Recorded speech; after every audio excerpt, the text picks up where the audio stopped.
Hello दोस्तों, one word substitution की series में आज हम लोग देखेंगे पार्ट 12। इसके पहले हम लोग पार्ट 1, पार्ट 2, पार्ट 3 से लेके पार्ट 11 तक कर चुके थे और आपको हम बता दिए हैं कि जितने भी एसएससी में क्वेश्चन पूछे गए जो मल्टीपल टाइम रिपीट हुए, जैसे 10 बार, 15 बार, 20 बार, 25 बार, वो सारे क्वेश्चन करवाने वाले हैं।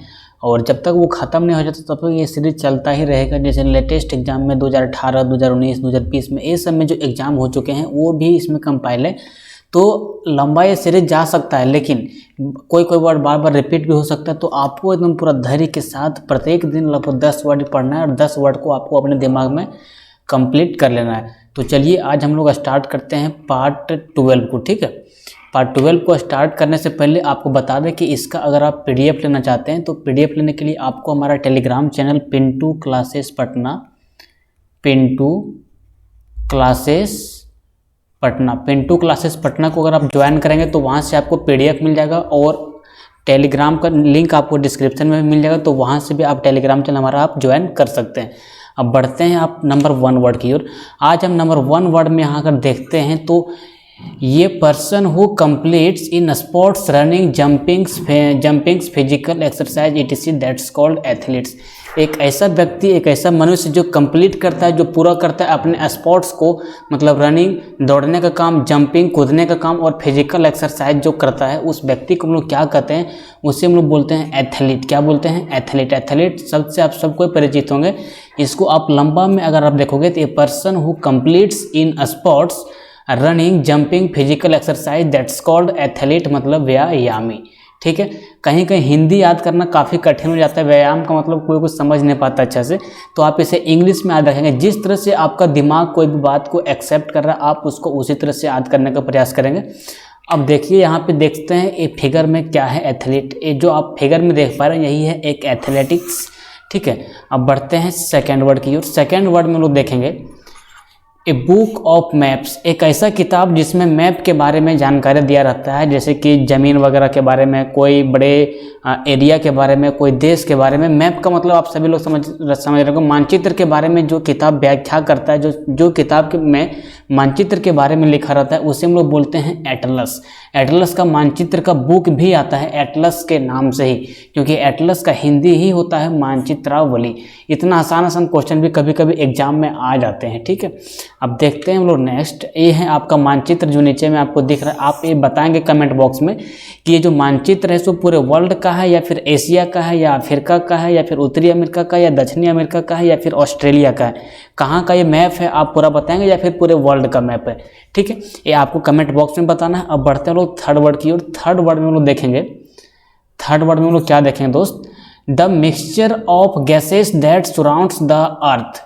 मतलब गैस का एक मिश्रण जो पूरे पृथ्वी को क्या करके रखा है? सराउंड करके रखा है, जो पूरे पृथ्वी को क्या करके रखा है? घेर के रखा है। आपको पता होना चाहिए कि जब आप एक एटमॉस्फेयर का नाम लेते हो तो उसमें आप सिर्फ जो खुली हवा में जो सांस लेते हो, ऑक्सीजन, वो उसमें नहीं आता। उसमें आपका सल्फर डाइऑक्साइड रहता है, उसमें आपका ऑक्सीजन रहता है, उसमें कई तरह के गैस रहते हैं।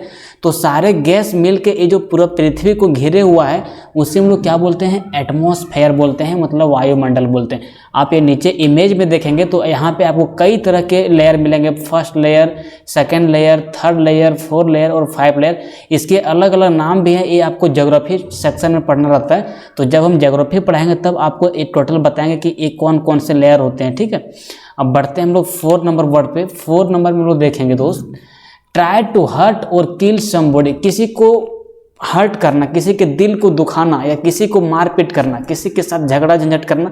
ये जो वर्ड है एक मैक्सिमम जो प्रयोग किया जाता है किसी देश के साथ अगर विद्रोह हो जाता है तो वहाँ पे हम लोग अटैक वर्ड का प्रयोग करते हैं। ये एक्चुअली उसी लिए प्रयोग ही होता है। तो ट्राई टू हर्ट और किल समबॉडी दैट्स कॉल्ड अटैक, मतलब आक्रमण करना। आपको पता होना चाहिए कि अभी हाल ही में इंडिया और पाकिस्तान, कहाँ दोस्त? India Pakistan, India China, India Nepal, ये समय विवाद होते रहता है, क्योंकि ये हमारे पड़ोसी देश हैं। आपको पता होना चाहिए कि हमारे पड़ोसी देश कितने हैं। इधर पाकिस्तान हो जाता है, उधर चाइना हो जाता है, इधर नेपाल हो जाता है, भूटान हो जाता है, इधर म्यांमार हो जाता है, बांग्लादेश हो जाता है। ये सब देश जो हैं वो हमारे पड़ोसी देश हैं और इसके साथ हमारा अक्सर बकझक होते रहता है। और सबसे ज़्यादा बकझक बात करें तो पाकिस्तान और चाइना के साथ होता है। तो उसके साथ हमारा मैक्सिमम क्या होते रहता है, अटैक होते रहता है। आप फिगर के माध्यम से समझेंगे। ये नीचे में क्या कर रहा है, देखो अटैक कर रहा है ना, तो आप समझ पा रहे होंगे कि ट्राई टू हर्ट और किल समबॉडी, किसी को अगर हर्ट आप करते हो या किल करते हो, मारते हो, तो वो अटैक का रूप लेता है। इसको सिंगल वर्ड में लोग बोलेंगे तो उसे हम लोग बोलेंगे अटैक, मतलब आक्रमण। ठीक है, अब बढ़ते हैं। एक कितना नंबर वर्ड था दोस्त, ये आपका था 4 नंबर। ठीक है, अब बढ़ते हैं हम लोग 5 नंबर वर्ड पे। 5 नंबर वर्ड पे देखते हैं क्या है। आपको पता होना चाहिए वन वर्ड सब्स्टिट्यूशन का मतलब होता है बहुत लंबे लंबे सेंटेंस को अगर सिंगल वर्ड में हम बोलना चाहें तो उसे वन वर्ड सब्स्टिट्यूशन कहा जाता है। एक कॉमन सी बात आपको पता होना चाहिए। रोज रोज यहाँ नए नए लोग जुड़ते हैं, इसीलिए मुझे रोज रोज ये बताना पड़ता है। ठीक है, अब देखो, an act of trying to do something difficult often with no success. An act of trying to do something, किसी चीज़ को करने के लिए ट्राई करना, किसी भी चीज़ को, जैसे आपको पढ़ाई में ट्राई करना है कि ये काम हम कर पाते हैं कि नहीं, या फिर कोई हार्ड वर्क आप कर रहे हो, आपका कोई एम है, टारगेट है, उसे बार बार, जैसे मान लो कि आप एसएससी का एग्जाम दिए, फर्स्ट टाइम में नहीं निकला, फिर ट्राई किए, सेकेंड टाइम दिए, फिर नहीं निकला, फिर ट्राई किए, और ये जब तक आपको सक्सेस नहीं मिल जाता है तब तक आप ये काम ट्राई करते रहते हैं, उसे हम लोग बोलते हैं अटैम्प्ट। जैसे नहीं कहता कि ये सीजीएल का एग्जाम 3rd अटैम्प्ट में निकाला, 2nd अटैम्प्ट में निकाला, ये एसएससी का एग्जाम 1st अटैम्प्ट में निकाल दिया, तो उसी को हम लोग बोलते हैं अटैम्प्ट, मतलब प्रयास। आप आज करने का प्रयास करेंगे। An act of trying to do something difficult often with no success, मतलब एक कार्य को लगातार करते रहना बिना किसी सक्सेस के, मतलब बिना किसी इच्छा शक्ति के, तो उसे हम लोग बोलते हैं अटैम्प्ट। ठीक है, अब बढ़ते हैं 6 नंबर वर्ड पे। ये आप देखिए, ये बंदा नीचे से चढ़ रहा है ऊपर, कहाँ ही चढ़ के जाएगा सब समझ में नहीं आ रहा है, लेकिन ये ट्राई कर रहा है। ठीक है, अटैम्प्ट ये बार बार कर रहा है चढ़ने का। ठीक है, अब देखते हैं 6 नंबर वर्ड पे क्या है। 6 नंबर वर्ड में लोग देखेंगे pleasant to look at. Pleasant to look at का मतलब होता है किसी को अपनी ओर अट्रैक्ट कर लेना, किसी महिला को अपनी ओर अट्रैक्ट कर लेना, कोई फूल को अपनी ओर अट्रैक्ट कर लेना, किसी मनमोहक चीज़ों को अपनी ओर अट्रैक्ट कर लेना, या अपने मुस्कान से, अपने चेहरे से, अपने मुस्कुराहट से किसी को अपनी ओर अट्रैक्ट कर लेना कहलाता है attractive. Pleasant to look at, आप दूसरे को किस तरह से अट्रैक्ट करते हो आप कमेंट बॉक्स में मुझे बताएंगे। अब इसका मैं आपको मीनिंग बताता हूँ। प्लीजेंट टू लुक एट का मतलब होता है अट्रैक्टिव, मतलब मोह लेने वाला, किसी को अपनी मुस्कान से अपनी ओर अट्रैक्टिव कर लेना, अपनी ओर खींच लेना, अट्रैक्टिव कहलाता है। अब देखिए, ये आप यहाँ पे लड़की देख पा रहे हैं, ये क्या आपको अपनी ओर खींच पा रही है, आप कमेंट बॉक्स में बताएंगे। ठीक है, ज़्यादा देर तक इसको रखूंगा नहीं ना, आपका दिमाग फिर उधर चला जाएगा। अब बढ़ते हैं 7 नंबर वर्ड पे। 7 नंबर वर्ड पे है विलिंग टू टेक रिस्क, मतलब रिस्क लेने की ताकत जिसके अंदर होती है उसे हम लोग बोलते हैं ऑडेसियस। ऑडेसियस क्या बोलते हैं दोस्त, ऑडेसियस बोलते हैं, मतलब साहसी बोलते हैं। जो व्यक्ति के अंदर रिस्क लेने की ताकत होती है, मतलब जिसके अंदर रिस्क लेने की क्षमता होती है, उसे बोलते हैं ऑडेसियस। विलिंग टू टेक रिस्क, मतलब रिस्क लेने की क्षमता क्या कहलाता है, साहस कहलाता है। ये तो ऑटोमेटिक कोई भी इंसान समझ जाएगा कि जो इंसान रिस्क लेता है, जो इंसान अपने ऊपर बोझ को ज़्यादा लेता है, मतलब वो क्या है, साहसी है। और जो रिस्क ले ही नहीं पाता वो साहसी कहाँ रहेगा, वो डरपोक रहेगा, वो शौक हो जाएगा तुरंत कोई भी बात को सुन के। तो यहाँ पे आपको याद रखना है willing to take risk that called audacious, मतलब साहसी। ठीक है, ये था शायद आपका 7 नंबर वर्ड। आप नीचे फिगर में देखिए, ये बंदा कहाँ से हमको लगता है बहुत ऊपर पहाड़ से नीचे कूद रहा है, कौन खाई में पता नहीं, इसके अंदर साहस है तभी तो ये कूदने का काम कर रहा है।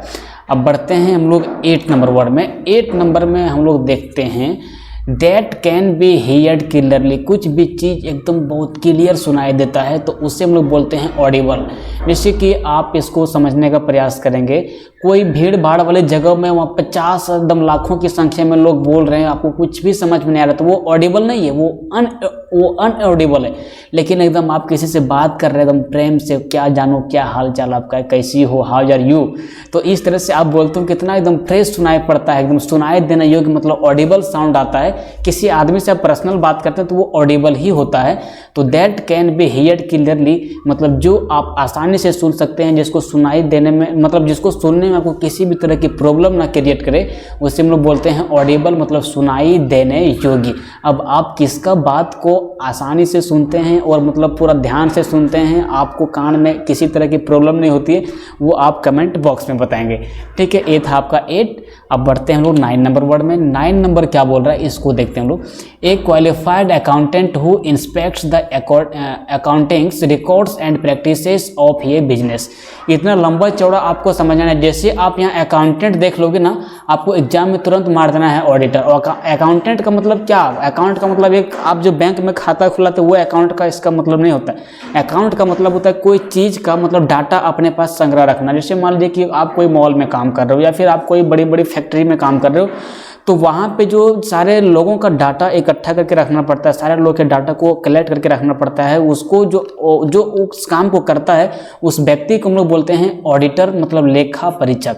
अकाउंटेंट का मतलब जैसे आप देखते होंगे, इसका एग्जाम्पल मैं आपको कहाँ से दे दूँ, आप अपने गांव घर में ही देखे होंगे आजकल हर जगह, जैसे कहीं पे जीएसटी वगैरह का बिल काटता है ना, तो वहाँ पे एक आदमी बैठा रहता है जो सारा हिसाब किताब रखता है कंप्यूटर के ऊपर, मतलब वो अकाउंटेंट का काम करता है। आप सुनने भी होंगे कि अकाउंटेंट का भी जॉब आता है गवर्नमेंट तरफ से, तो वो सारा गवर्नमेंट का हिसाब किताब रखता है, तो उसे हम लोग बोलते हैं ऑडिटर। लेखा महापरीक्षक का भी आप नाम सुनेंगे, उसे भी हम ऑडिटर ही बोल सकते हैं, ऑडिटर जनरल। ठीक है, तो a qualified accountant who inspects the accountings record and practices of a business, किसी बिजनेस के बारे में रिकॉर्ड को जो संग्रह करता है उसे हम लोग बोलते हैं ऑडिटर, मतलब लेखा परीक्षक। ठीक है, अब बढ़ते हैं हम लोग 10 नंबर वर्ड पे। और हाँ, ये देखिए क्या कर रहा है, कैलकुलेटर से जोड़ घटा गुना भाग कर रहा है, और यहाँ पे देखिए सब अकाउंटिंग का काम कर रहा है, तो इसी को हम लोग बोलते हैं अकाउंटेंट्स। ठीक है, और इस तरह से आज का पूरा सेशन कंप्लीट होता है। उम्मीद करते हैं कि आपको पूरा समझ में आया होगा, और हमारा एफर्ट्स अगर आपको अच्छा लग रहा है तो एक बार आप सब्सक्राइब का बटन प्रेस करें, और उसके बगल में आपका घंटी आ रहा होगा, उस घंटी को भी प्रेस करें, ताकि जैसे हम वीडियो डालें आपके पास नोटिफिकेशन जाए और आपको किसी भी तरह की प्रॉब्लम ना हो। मिलते हैं कल, तब तक के लिए जय हिंद, जय भारत।